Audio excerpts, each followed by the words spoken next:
Welcome to Faith and Politics, a show dedicated to discussing issues surrounding the intersection of church, state, and politics, and the examination of whether you're allowing your faith to shape your politics or are your politics starting to shape your faith. In other words, what do you do when God and government come face to face? I'm your host, Orland Johnson, and let me introduce you to our roundtable of regularly scheduled panelists. First, we have with us Mr. Todd McFarland, who's Deputy General Counsel for the General Conference of the Seventh-day Adventist Church. We have Ms. Bettina Krause, who's the editor of Liberty Magazine. We have Ms. Melissa Reed, who's the Washington liaison for the North American Division of the Seventh-day Adventist Church.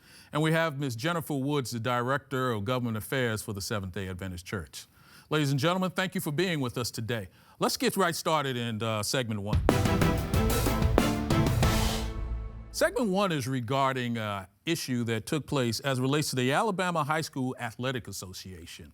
There was a specific school called Oakwood Adventist Academy that was looking to play in a playoff of a high school basketball championship. They were put in a position where, because it was being done on the day that they called their Sabbath, that they ended up having to forfeit the game. And this particular association basically stuck with the idea that the team that could not play would have to forfeit, even though it appeared that others were willing to allow that to take place. Todd, can you give us a little background on this and even help us to understand why, if you're a religious organization, why should any of the public organizations really try to change anything to allow you to play? Sure, Orland, happy to do that. So first, just get some of the facts that you'd mentioned there. So yes, the Oakwood Academy Mustangs boys basketball team had made what the Alabama High School Athletic Association calls championship play, which is really just postseason play. They were scheduled to play on a Saturday afternoon in February and realized after winning the game that qualified for them, it sort of put them in the different brackets when they were going to have to play for the first time. And it was dependent on them winning their last game. They also realized that in their same division, there was another set of teams playing later that evening after sundown. So they took it upon themselves to reach out to the other three teams, their opponent and the teams playing the later game, and got all of their consent, which was readily given, to swap the games. So they would play the 7 p.m. game, which was after sundown, and the other two teams that did not have a Sabbath conflict would play the earlier game. They then went to the Alabama High School Athletic Association just to get approval for this, and were swiftly and roundly condemned, not only for trying to change, but for even talking to the other teams. The Athletic Association took the position they shouldn't even reached out to them, and then said, well, you had promised to play on your Sabbath if need be when you joined the association, something the current administration was unaware of, and something, in fact, the Oakwood Adventist Academy had not agreed to do. And so as a result of that, they forfeited their game. They did show up after sundown to go in and cheer for the other teams that agreed to switch for them. In fact, the Athletic Association made them even pay admission fee to come in and to cheer for the other team. And so the Athletic Association was unwilling to change their policy, so litigation has ensued. You know, Jennifer, I just got to ask you, is this totally off base that an association that has been primarily dealing with groups that have not had any limitations regarding what days they could play, to actually put that in place? Do these young men, for whatever reason, have a right to have that change take place?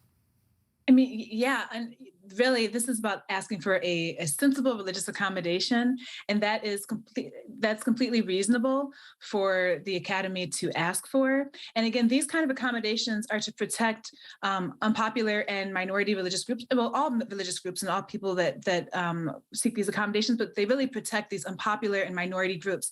There were no issues with groups that had Sunday observance, because they already had Sunday observance, I think, already taken care of within this association. So it was really groups that fell outside of the norm of Sunday practitioners that faced the discrimination in this case. And so asking for an accommodation, especially when the other teams were willing to accommodate the academy, I think this was completely reasonable.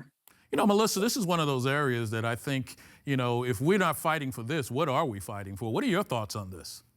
Yeah, what Jennifer just said is absolutely what resonated to me. So, we're looking at the state of Alabama. I grew up in Georgia. I'm very proud of my Southern heritage.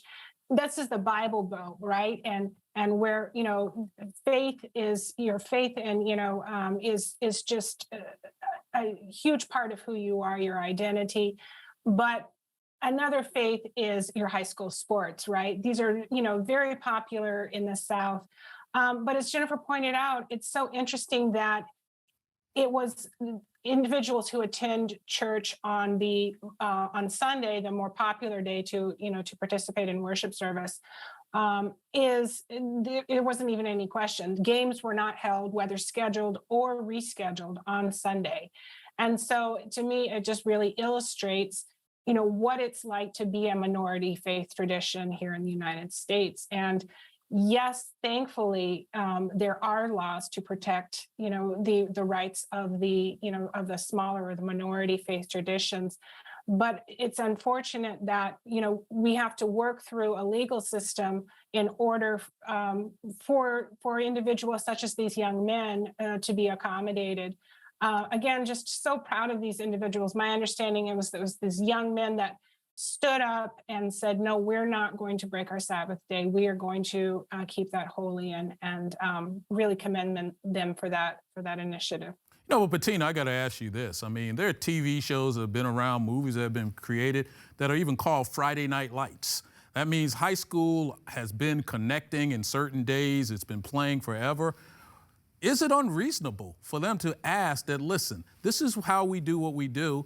Maybe your religious organizations can have your own association and play. Is that unreasonable? Orlin, so no matter how deeply embedded certain practices are in our culture, in the way we do things, whether it's related to sport, employment, whatever aspect of life we're talking about, America has always freely permitted everyone, no matter what their religious persuasion, to have equal access to public spaces, and that includes sports. This should be absolutely no exception. What I've been struck with listening to everyone speak here is how simple this fix was. It was a simple case of shuffling a few schedules, nothing difficult. And I'm sure Todd will agree that this is often the case also in employment issues where employees are asking for accommodations for their religious practice. I think a case such as this does a tremendous service in raising awareness of that fundamental principle that we all have equal access to the public space. No one should ever be excluded from participation because their religion. And, can we just take this moment to acknowledge the grace of these young athletes in the spotlight? I've been looking at the interviews that they've done, their appearances in public settings after this all happened. They have displayed such a tremendous faith and, quite an inspiring,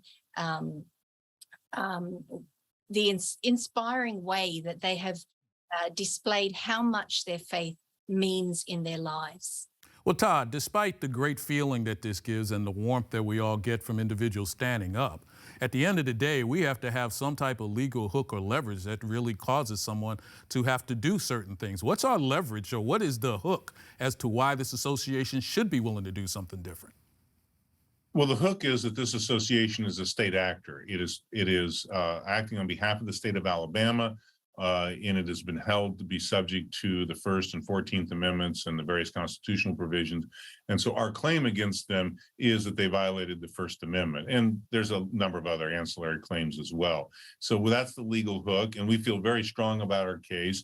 And we feel like that this is the last time that the Oakwood Academy Mustangs should be required to forfeit a game. If they should be able to go as far as their talent and ability take them. Well, thank you, and I'm going to give you the last word on that, Todd, and we'll just have to hope that this is something that these young men who are willing to stand up for what they believe in will have an opportunity to see success down the road. Let's go to another segment. I'd like to talk about another case, a case that I found quite interesting, and it was with Alaska Airlines. And there was a lady who happened to be working at Alaska Airlines, and there was a discussion that took place on an open forum at Alaska Airlines talking about the Equality Act and their support for the Equality Act. But as a result, it seemed that there was something that one of the employees felt a little bit different about this. So I wanted to talk about this a little bit, and was just hoping, Jennifer, could you take us through and give us the lead on some of this? Sure. So this case this matter started when the Equality Act was was presented, and Alaska Airlines decided that they wanted to issue a statement that they support the Equality Act, and then they had a forum for their employees to talk about it.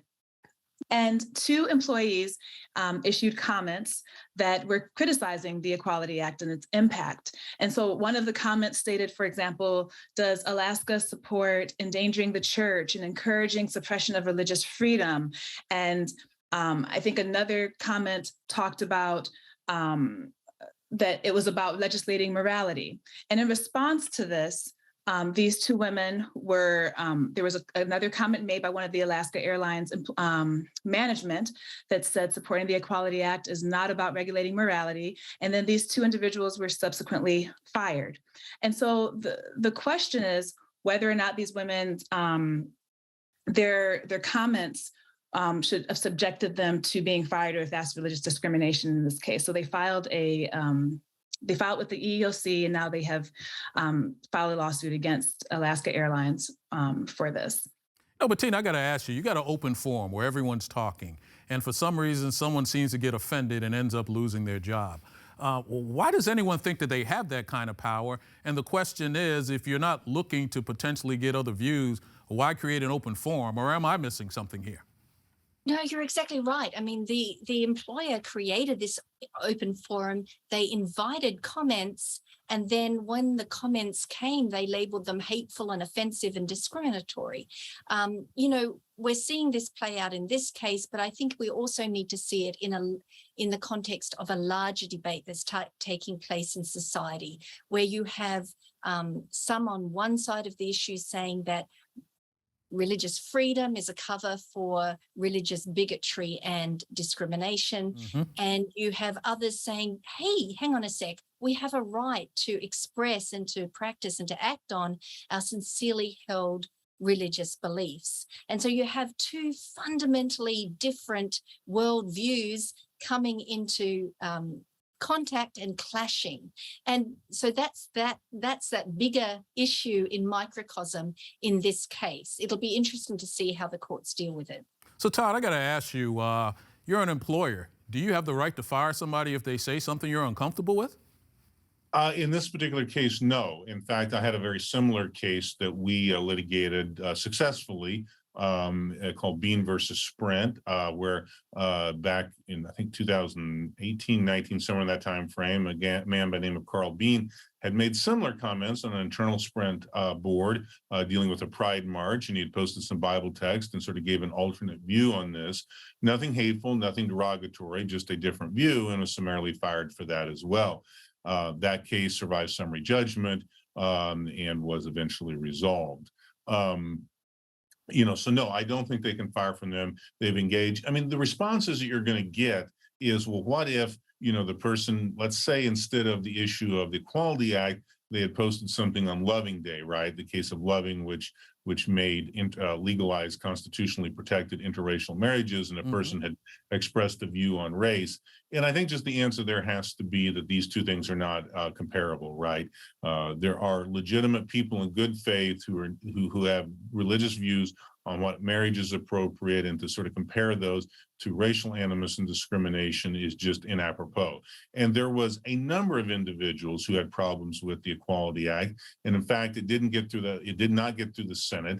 And in reality is, we don't think the Democrats even had 50 votes for it, right? There were significant problems there that the Democrats could have fixed regarding religious accommodation, religious protections in the workplace, and they refused to do that. So these views were very much in the mainstream, if not welcome, at Alaska Airlines. Melissa, I got to ask you, you're somebody who's down on Capitol Hill on a regular basis, and one of the torturous things that seems to be happening right now is there's no civil discourse.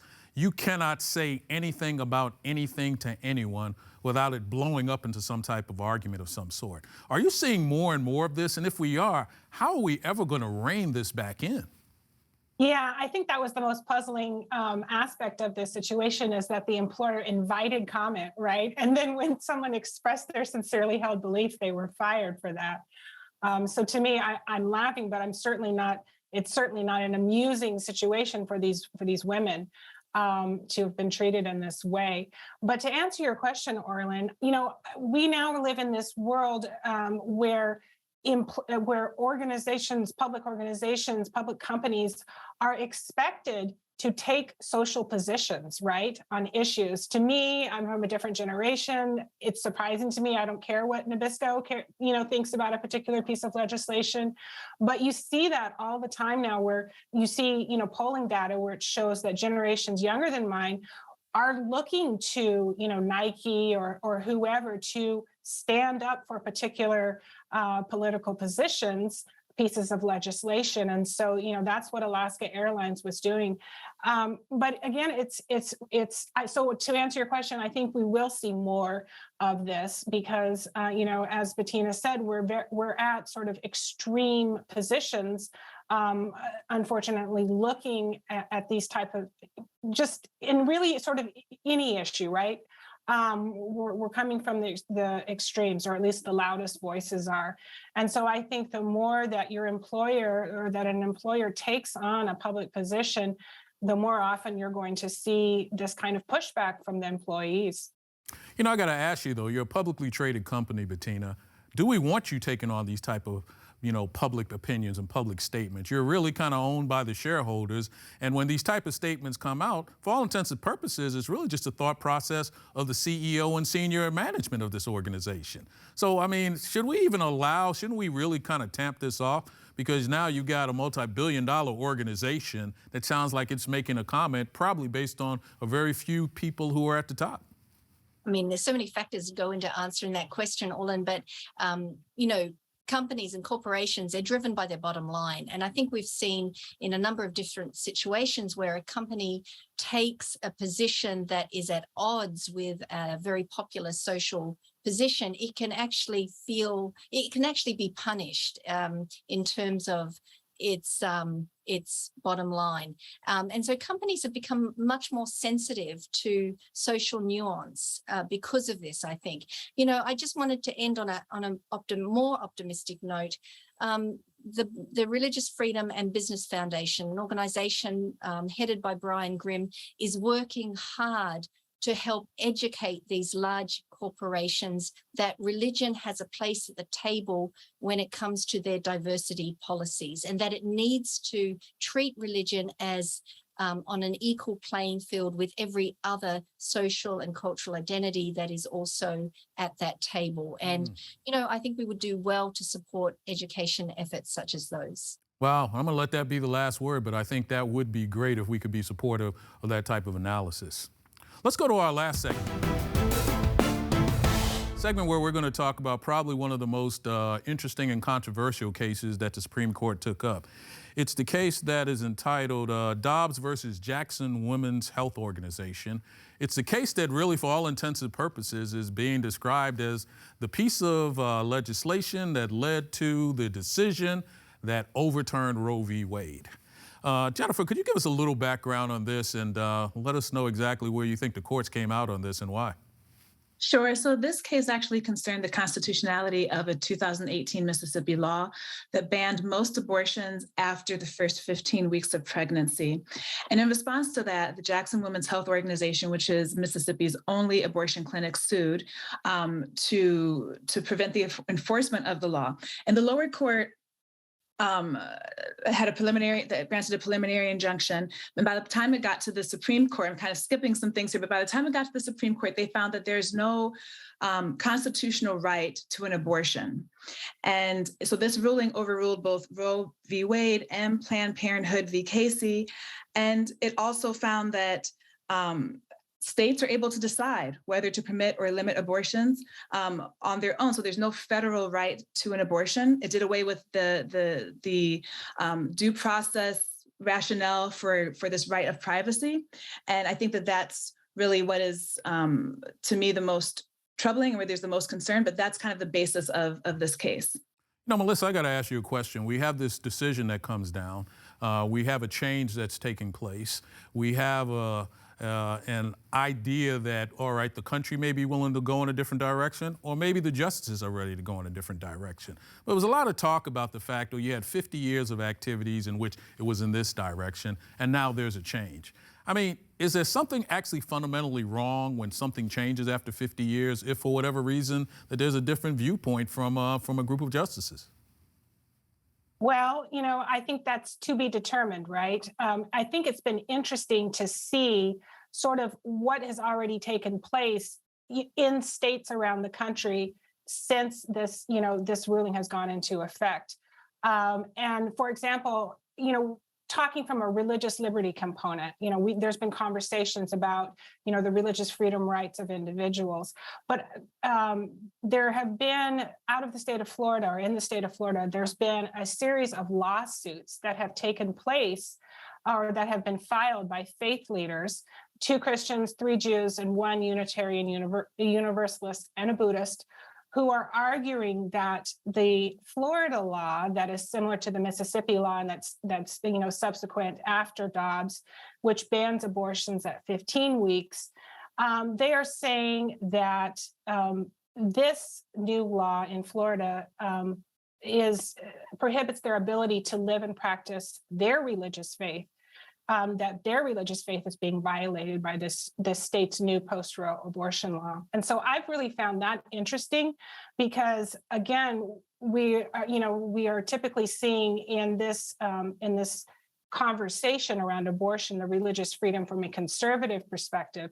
But this is unusual because it frames this issue around sort of what we would consider more liberal values of, sort of rejecting a traditional Christian understanding of when is life, when is conception, all of those sorts of things. Well, Todd, depending on what side you're on, and we're not here to debate that, but the question is when the courts start pushing major issues that have been impacting our country back into the states to make their call, it starts giving us that feel of being a confederation of states as opposed to being the United States of America. But even in addition to that, what are they hoping to accomplish by actually throwing back to the states? What do you think they were looking to do there?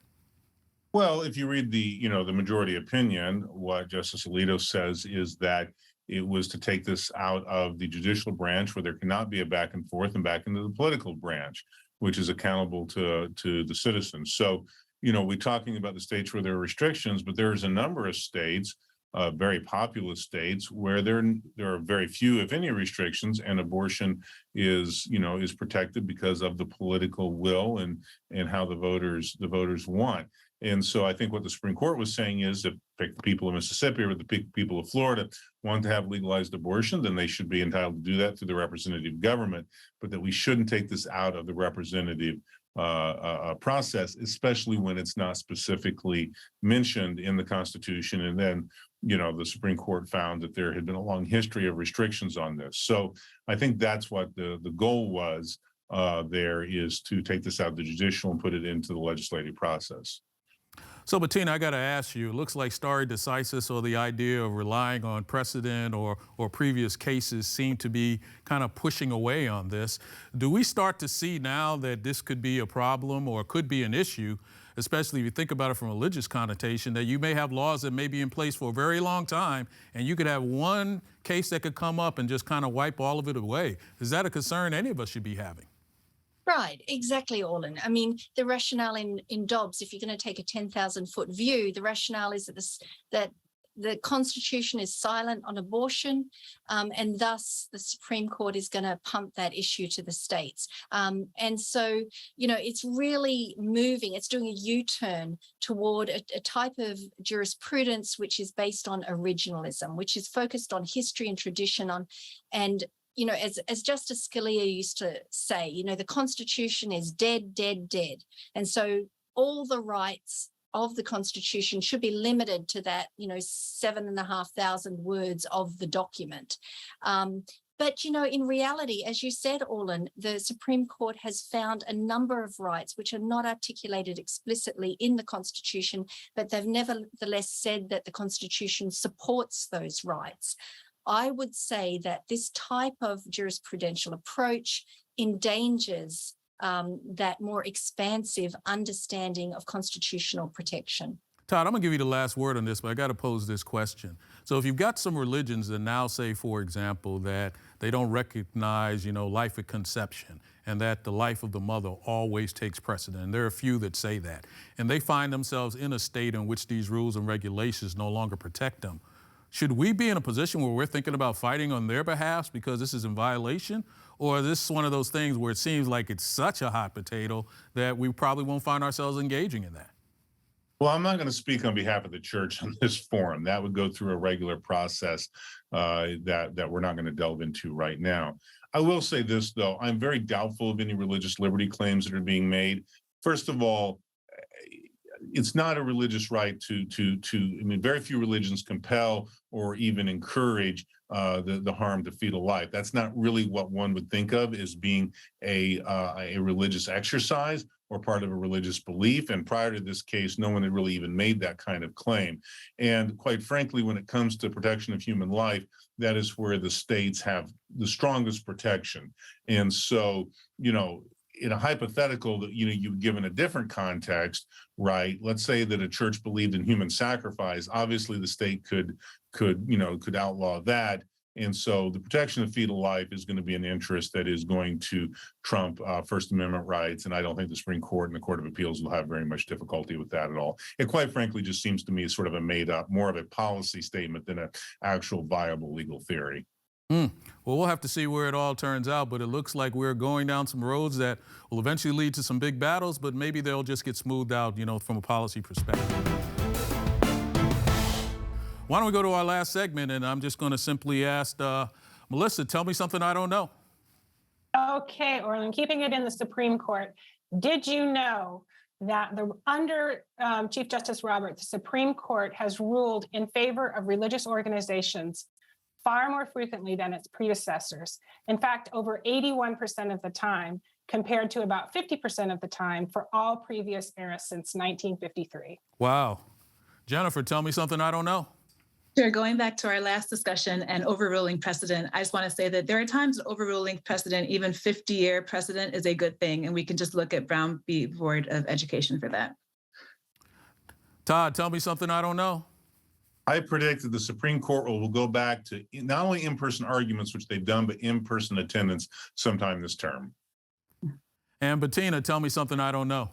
I'm jumping right across the Atlantic to England. If you've been watching the coverage of the death of Queen Elizabeth, you'll see very clearly there's no separation of church and state in England. The monarch is the supreme head of the Church of England, and church and state are fused at all public events. But here's the odd thing. Britain has this high level of religious freedom protections. It has a lot of religious diversity, but the Church of England is also one of the fastest dying Christian communities in the world in terms of declining participation rates. So did you know that sometimes it's not religious freedom that's a casualty with when the church and state are connected, but religion is the casualty?